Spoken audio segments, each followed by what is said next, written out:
যারা কোরবানি করার ইচ্ছা করেছেন তারা জিলহজের চাঁদ উঠা থেকে শুরু করে কোরবানি পর্যন্ত মাথার চুল, হাতের নখ, পায়ের নখ, এরপরে মোষ, আরো যা যা কিছু আছে এগুলি আমরা কাটবো না।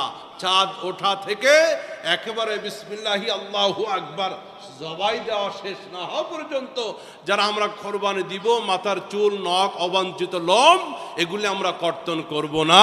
এটা গুরুত্বপূর্ণ একটি মোস্তাহাব আমল। যারা কোরবানি করবেন না, কোরবানি দাতা এবং হাজী সাহেবদের অনুকরণ করলে যদি তারাও আমলটা করেন, কোরবানি না করলেও আপনারাও নেকি পাবেন ইনশাআল্লাহ। এটা মুসলিম শরীফের 1977 নম্বর হাদিস। নবীজি বলতেছেন, আন উম্মে সালমাতা আন্নান নবিয়্যা সাল্লাল্লাহু, ঘুম থেকে জেগে সকলে দুরূদ পড়েন, সাল্লাল্লাহু আলাইহি ওয়াসাল্লাম।